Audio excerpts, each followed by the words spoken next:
Hi, this is Becky with Icing on Top Becky's Cakes, and today we're going to make cherry filling for cupcakes or cakes. I'm going to use fresh cherries. You can use frozen, but I just love the taste of fresh cherries. So we're also going to need half a lemon slice and 1/3 cup of sugar and some cornstarch. And then I also use 1/3 cup of water as well.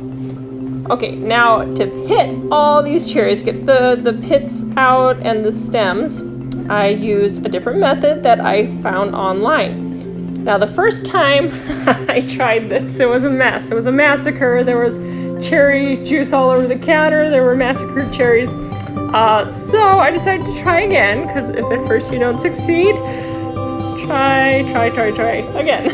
And so this time, instead of using a flimsy water bottle, I decided to use a more sturdy bottle. This A&W root beer was a lot more solid, and so I decided to try this one. And so I used a smoothie straw instead of a wooden skewer. The wooden skewer just tended to massacre my cherries, but this large smoothie straw, I was able just to press it down and get the pit right out. And then what I do is, with the pit, is I'll just squeeze the straw right back in the bottle, and that squeezes the pit out, and then I can do the next one. And this ended up being so much faster than trying to slice all the cherries and take out all the pits. So once you get going, you just pop them in, just like that. Line up the cherry on your bottle so that it sits right in the middle. And then once it sits right in the middle of the bottle, then I thread the stem through and I go straight down. I push down, sometimes I do a little twist depending on how tough the cherry is, and then out it pops. So this method I found to be really simple when I started going. And that's my little one running off in the background.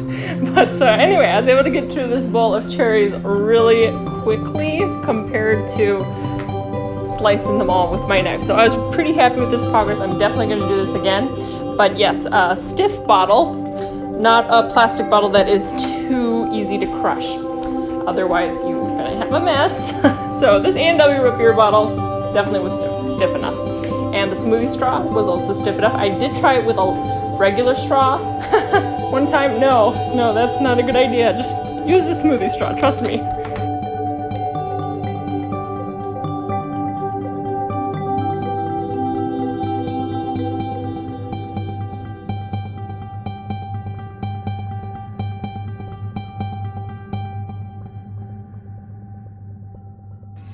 And then once we get all our cherries done, we'll have a bottle full of cherry pits here. And so anyway, we can get started on cooking these down. So we're going to put them in a large saucepan or medium. It doesn't really have to be large. I just kind of like them spread out because it cooks a little faster. I'm going to cook it on medium. I put in 1/3 cup of sugar and 1/3 cup of water. And then I'm also going to squeeze in about half a lemon. I'm going to squeeze it over a strainer so I don't get any seeds in. You can just, it's an equivalent maybe about a tablespoon of lemon here. And so once we cook that down, we're going to, every 5 minutes, we're going to press it down and mash it a little bit. If you don't have this kind of instrument, just use the back of a spoon to kind of mash it down every 5 minutes.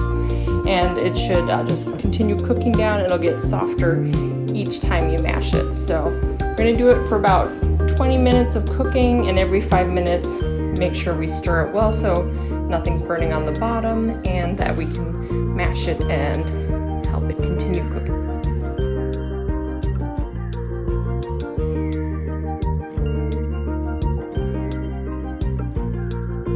Okay, now that it's all cooked down, we're going to get our cornstarch ready. I'm going to put it in a cup first. There's 1 tablespoon and then 2 tablespoons of cornstarch. And now I want to get some cool water, and that's so that it doesn't clump. So I'm going to add a couple of tablespoons equivalent of water just so I can make it into a paste, and so that it's pourable. And that way we won't get all these little clumps of cornstarch when we pour it into our filling.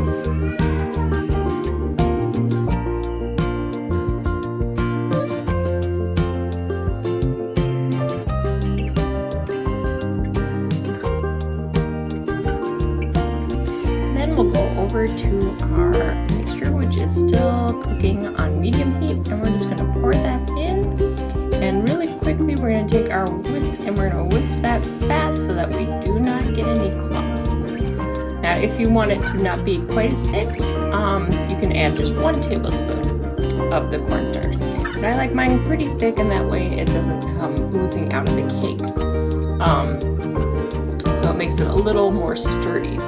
So this is about the consistency. I like it more of a jelly-like consistency when I'm done, and it doesn't take away from the flavor. So it's super yummy. So this is a great cherry filling if you really like that cherry flavor to just pop, because as you see, it's mostly just fresh cherries and then a little bit of lemon juice, a little bit of sugar is what you're going to taste, and so that is just yummy. And if you want to see how to fill cupcakes and take out the middle and then put the filling in, I have another video about that, and I have a video on how to do cherry buttercream, and that one is really yummy and pairs so good with this. And thanks for watching, and please subscribe to my channel.